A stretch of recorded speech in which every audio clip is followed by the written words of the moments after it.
মেয়েদের পেশাবের পরে পানি ব্যবহার করার পরে মোছার জন্য আলাদা কাপড় ব্যবহার করা জরুরি কিনা? নিয়মিত সাদা স্রাব যায়, নামাজের জন্য আলাদা কাপড় ব্যবহার করি। প্রত্যেকবার নামাজের সময় সাদা স্রাব কাপড়ে লেগে থাকে, প্রতিবার নতুন করে আরেকটা কাপড় নেওয়া সম্ভব নয়।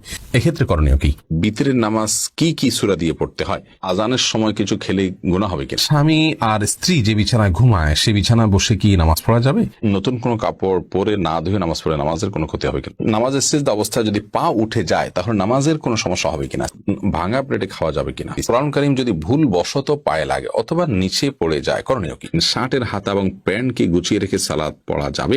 কোনো বাচ্চার বিছানায় প্রসাব করলে বিছানা চাদর ওয়াশ করা যায়, কিন্তু জাজিম বা তোশকে প্রসাব করলে ধোয়া যায় না, এক্ষেত্রে করণীয় কি? আমি জীবনে অনেক গুনাহ করেছি, এখনো কি আল্লাহ আমাকে ক্ষমা করবেন? তাহাজ্জুদ নামাজের ওয়াক্ত কয়টা থেকে শুরু হয় আর কয়টার দিকে আদায় করা সবচেয়ে ভালো? ওযু অবস্থায় বাচ্চাকে স্তন পান করানো যাবে? আমি খারাপ স্বপ্নে দেখি, এখন কি করা যায়? চলুন তাহলে আমরা প্রশ্ন উত্তরের আলোকিত ভবনে প্রবেশ করি। ফয়সাল আহমেদ আপনি লিখেছেন, টিকটিকি দেখলে কি মারতেই হবে? প্রয়োজনে কি খুঁজে খুঁজে মারতে হবে? বিষয়টা নিয়ে খুব দ্বিধাদ্বন্দ্বে আছি, জানাবেন প্লিজ। না, খুঁজে খুঁজেই আপনাকে মারতে হবে এমন কিছু এমন কোনো বাধ্যবাধকতা নেই, বরং আপনার চোখে পড়েছে, উপদ্রব করে, আপনি মারবেন। কিন্তু এটার জন্য আপনি খুঁজে খুঁজে বেড়াবেন, এটার পিছিয়ে পিছিয়ে ঘুরে বেড়াবেন, আপনার অনুসন্ধান করে বেড়াবেন, এই কথা হাদিসে বলা হয়নি। নাহিদ ইসলাম আপনি লিখেছেন, নামাজ শেষে জায়নামাজ সালাম করা কি ঠিক? না, জায়নামাজ সালাম করার কিছু নেই। সালাম করতে হবে মানুষকে। ডানে বামে সালাম দিচ্ছেন, এরপর কোনো সালাম নাই।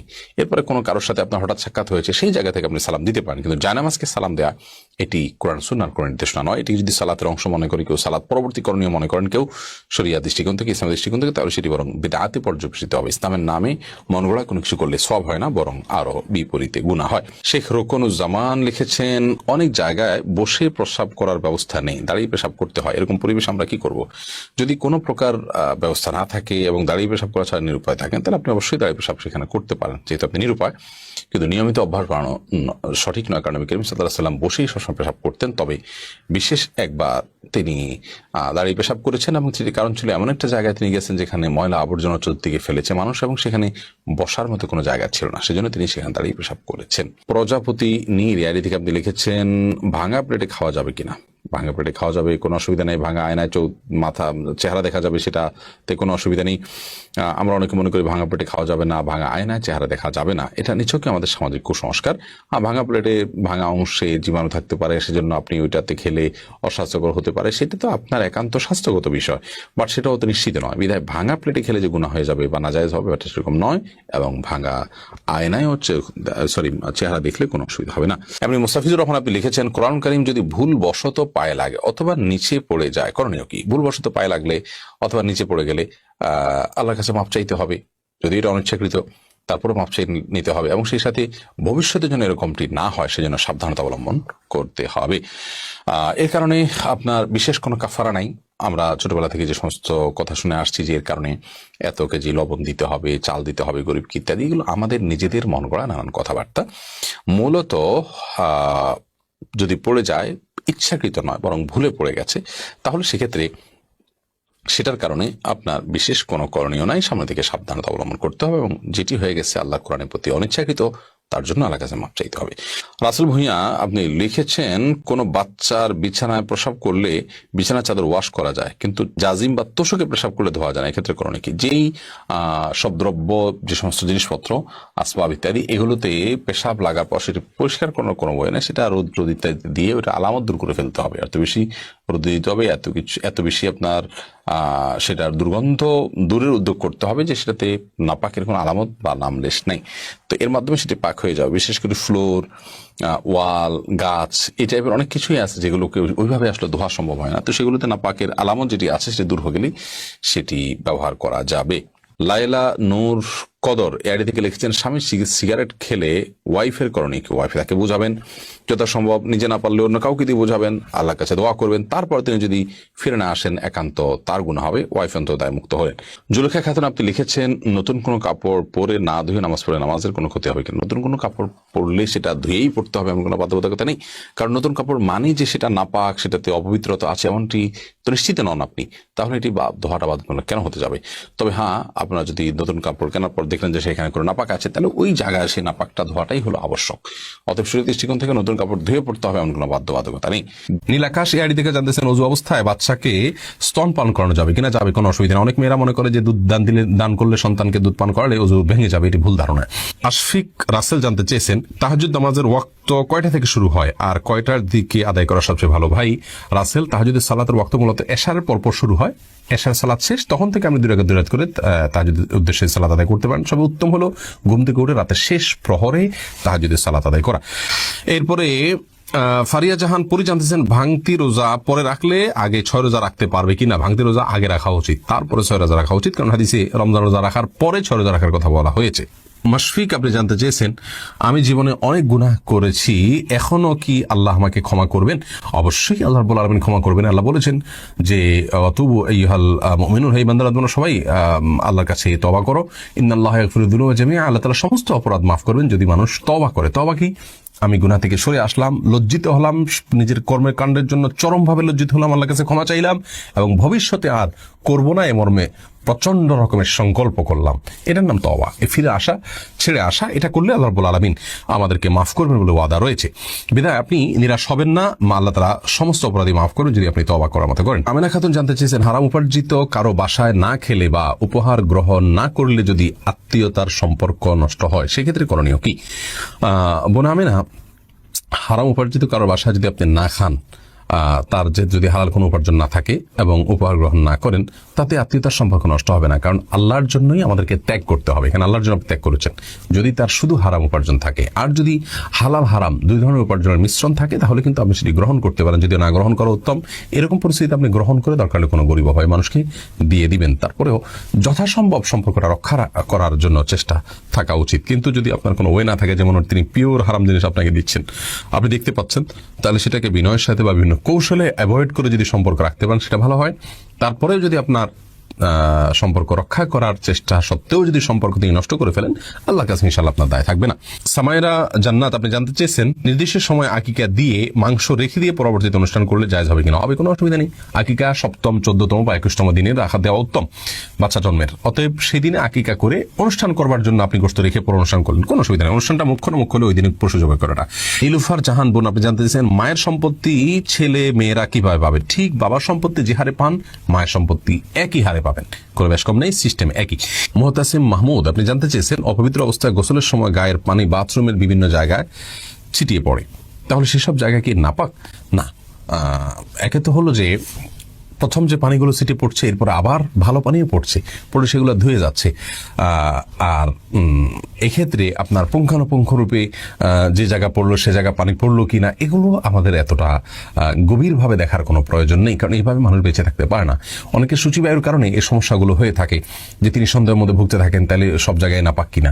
এগুলো শয়তান করে থাকে মানুষকে বাদ থেকে দূরে রাখবার জন্য এবং প্রেশান করবার জন্য। অতএব আপনার শরীর থেকে পানি যখন নাপাক দূর করার জন্য যখন পানি ইউজ করেন, সেটা যখন সিটকে কোনো আপনার টয়লেটের ওয়ালে অথবা আপনার ফ্লোরে পড়ে, সেটার কারণে সে ওয়াল বা ফ্লোর নাপাক হবে না। কারণ হলো পরবর্তীতে আবারও পানি পড়ছে, এছাড়া শুকিয়েও যাচ্ছে, পানি শুধু তার উপর দিয়ে ঢালা গেলেই সেটি পাক হয়ে যাবে। অতএব সেটা নিয়ে পরেশান থাকার কোনো কারণে সেটিকে পাক ধরে নিতে হবে।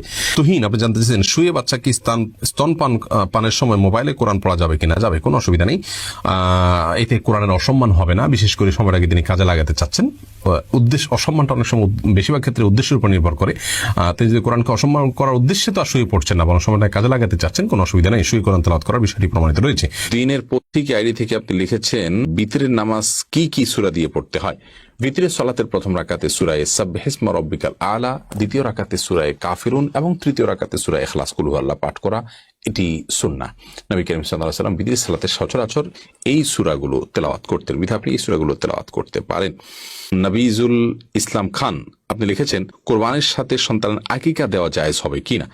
কোরবানির সাথে আকিকা না দিয়ে আকিকা আলাদা দিবেন, কোরবানি আলাদা দিবেন, এটাই নিরাপদ। এবং নবী করিম সাল্লাল্লাহু আলাইহি ওয়াসাল্লাম আপনার আকিকার জন্য যে মাসনুন ওয়াক্ত নির্ধারণ করেছেন 7ম দিন, কোরবানির জন্য সেটার জন্য অপেক্ষা কেন করবেন? যদি কারো 7ম দিনটা কোরবানির দিন হয় এবং সেই দিনে গরুতে তিনি কোরবানির আকিকা সাথে দেন, হানাফি মাযহাব অনুযায়ী হয়ে যাবে। বাট অন্যান্য উলামা ইকরাম অনেকে নিষেধ করেছেন। নিরাপদ মত হলো এগুলোকে আলাদা আলাদা করে দেওয়া। হাদিসে আকিকা এবং কোরবানি একসাথে দেওয়ার কথা বলা নাই, কিন্তু হানাফি মাযহাব উলামা ইকরামের বক্তব্য হলো যে যদি যদি যেহেতু আকিকা এবং আপনার কোরবানি একই ক্যাটাগরির ইবাদত, সেজন্য আপনার দুইটা একসাথে দেওয়া যাবে। কিন্তু যেটি বলেছি অন্যান্য ওলামাদের বিভিন্ন মত রয়েছে। সুমন আহমেদ আপনি লিখেছেন, নামাজের সিজদা অবস্থায় যদি পা উঠে যায় তাহলে নামাজের কোনো সমস্যা হবে কিনা? সিজদা অবস্থায় যদি পা সামান্য উঠে আবার আপনি জায়গায় নিয়ে গেছেন, কোনো অসুবিধা হবে না। আর যদি পুরো সিজদা জুড়ে উঠে থাকে তাহলে আপনার নামাজ হবে না, কারণ নবী করিম সাল্লাল্লাহু আলাইহি ওয়াসাল্লাম বলেছেন, আমি উমিরতু আন আসজুদা আলা সাবআতি আযমিন, 7টি অঙ্গের উপরে, 7টি হাড্ডির উপরে, শক্ত অঙ্গের উপরে আমাকে সিজদা করতে নির্দেশ করা হয়েছে। তার মধ্যে কপাল আর নাক, 2 হাত, 2 হাঁটু এবং 2 পায়ের যে আঙ্গুলগুলো সেগুলো। অতএব এগুলোর কোন একটা ধরে যদি আপনার এই 7টি অঙ্গের কোন একটি যদি সরে যায় সামান্য সময়ের জন্য অসুবিধা নেই, আবার তিনি জায়গা নিয়ে গেছেন। কিন্তু যদি পুরো সালাত জুড়ে, পুরো রাকাত জুড়ে, সিজদা জুড়ে তার এটা যদি পৃথক থাকে তাহলে সেক্ষেত্রে সেটি জায়েজ হবে না এবং সে নামাজ হবে না, কারণ এটা ওয়াজিব এই 7টা অঙ্গের উপরে সিজদা করা। আবু সাইদ আব্দুল্লাহ আপনি লিখেছেন, শার্টের হাতা এবং প্যান্ট কি গুছিয়ে রেখে সালাত পড়া যাবে? শার্টের হাতা এবং প্যান্ট গুছিয়ে সালাত আদায় করা মাকরুহ, নবী করিম সাল্লাল্লাহু আলাইহি ওয়াসাল্লাম নিষেধ করেছেন এটি, এই জন্য এটা ছেড়ে সালাত আদায় করতে হবে। তবে হ্যাঁ, প্যান্টের বিষয়টা হলো সেটা যদি কেউ টাকনুন নিচে পড়ে যায় সেটা থেকে বাঁচার জন্য গোছান, তাই সেটা জায়েজ আছে, কিন্তু সেটা সলাতে শুধু না বরং সবসময় এরকম রাখতে হবে।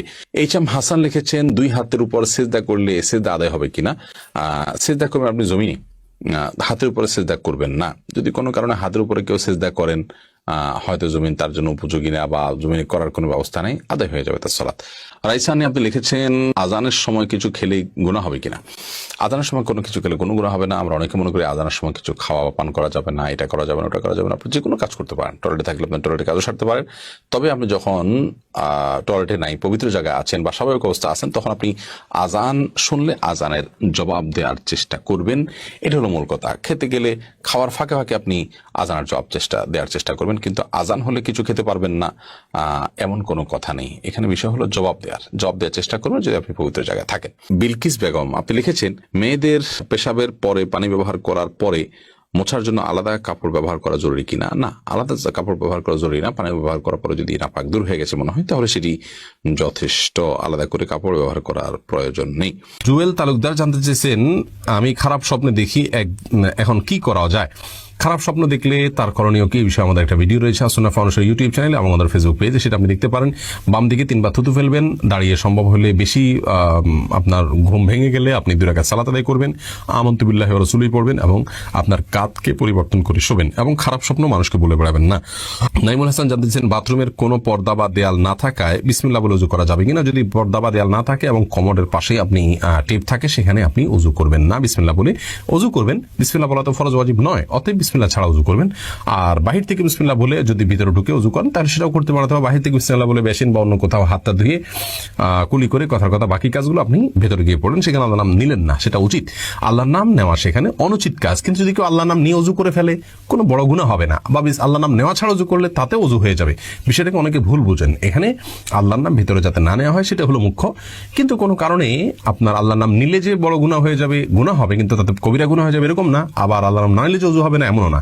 উচিত হলো এরকম জায়গায় উযু না করে বাহিরের থেকে উযু করে যাওয়া বা হাত মুখ ধুয়ে ভেতরে গিয়ে শুধু পাওয়াটা ধোয়া, যদি বাইরে সে ব্যবস্থা থাকে। আর না থাকলে ভিতরেই করবেন, বিসমিল্লাহ মনে মনে বলবেন, কোনো অসুবিধা নেই। এস.এ. আলামিন জানতে চেয়েছেন, স্বামী আর স্ত্রী যে বিছানায় ঘুমায় সে বিছানায় বসে কি নামাজ পড়া যাবে? সে বিছানা পড়ে নামাজ পড়া যাবে না, কথাটা কতটা সঠিক? দেখুন, স্বামী স্ত্রী যে বিছানায় ঘুমান সে বিছানা যদি কোনো নাপাক নির্দিষ্ট কোনো জায়গায় লেগে থাকে তাহলে অন্য পাশ দিয়ে নামাজ পড়া যাবে। আপনি জানেন যে এই জায়গায় নাপাক লেগেছে। আর যদি কোনো জায়গায় নাপাক লেগেছে বলে আপনার জানা নেই, নিছক সন্দেহের কারণে সে বিছানা নামাজ পড়া যাবে না এমন কোনো কথা নেই।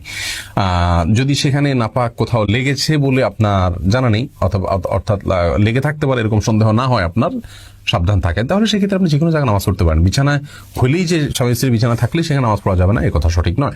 বিষয়টা নির্ভর করে নাপাক আছে কিনা সেটার উপরে। নাপাক আছে জানলে সেখানে নামাজ পড়বেন না, বা নাপাক আছে এটার প্রবল ধারণা থাকলে নির্দিষ্ট জায়গায় সেটাও নামাজ পড়বেন না। আজ বলেন যে নাপাক অনেক জায়গায় লেগেছে, কোন কোন জায়গায় লেগেছে জানি না, এরকম সন্দেহ হলে সেক্ষেত্রেও নামাজ পড়বেন না। আর যদি নির্দিষ্ট এক জায়গায় নাপাক লেগেছে বা তার আশেপাশে একটা এরিয়াতে নাপাক লেগেছে বলে মনে হয়, তাহলে অন্য পাশ দিয়ে আপনি নামাজ পড়তে পারেন, কোনো অসুবিধা নেই। এবং হান্নান জানতে চেয়েছেন, সালাতের দৃষ্টি কোথায় রাখবো, বিশেষ করে রুকু 2 সেজদার মাঝখানে বৈঠকে জানালে উপকৃত হবে। দেখুন, সালাতের সচরাচর আমাদের সেজদার যে এরিয়া এর ভেতরে আমাদের দৃষ্টি থাকবে, সেজদার জায়গায় দৃষ্টি থাকবে। আর রুকুর সময় সেজদা, অথবা অনেকে বলেছেন যে 2 পায়ের যে মাঝখান সেখানে আমাদের দৃষ্টি থাকবে। আবার দুই সিজদার মাঝখানে যখন বসবো তখন কোলে আমাদের দৃষ্টি থাকবে, সিজদার দিকেও থাকতে পারে দোষণীয়, কিন্তু কোলেতে থাকবে। আর সাধারণ অবস্থাতে সিজদার দিকে আমাদের দৃষ্টি থাকবে। এরপরে নাজিফা নুজহাত বোন, আপনি জানতে চেয়েছেন নিয়মিত সাদা স্রাব যায়, নামাজের জন্য আলাদা কাপড় ব্যবহার করি, প্রত্যেকবার নামাজের সময় সাদা স্রাব কাপড়ে লেগে থাকে, প্রতিবার নতুন করে আরেকটা কাপড় নেওয়া সম্ভব নয়, এক্ষেত্রে করণীয় কি? বোন নুজহাত, দেখুন, যদি নিয়মিত আপনার অপবিত্র কোনো কিছু শরীর থেকে বের হতে থাকে এবং প্রত্যেক ওয়াক্তের জন্য আপনি আলাদা আপনার অজু করে সালাত আদায় করেন, তাতে আপনার সালাত হয়ে যাবে। কাপড়ের বিষয়টি হলো যে অনবরত যদি হতে থাকে এবং সালাত অবস্থায় হতে থাকে, তাহলে ইনশাআল্লাহ ওই কাপড় 5 ওয়াক্ত সালাতের জন্য 5টা কাপড় পরিবর্তন করা আপনার জন্য আবশ্যক নয়। যদি আপনার জন্য সেটি সাধ্যের বাইরের বিষয় হয়, তাহলে সেক্ষেত্রে একটা জিনিস আপনি করতে পারেন যে কাপড়ের যে অংশে লেগেছে সে অংশ বা আনুমানিক কিছু অংশকে শুধুমাত্র ওইটুকু ধুয়ে আপনি দিয়ে দিলেন, পরবর্তী সালাতের আগে আগে সেটা শুকিয়ে গেল, তাহলেও সমস্যার সমাধান হতে পারে।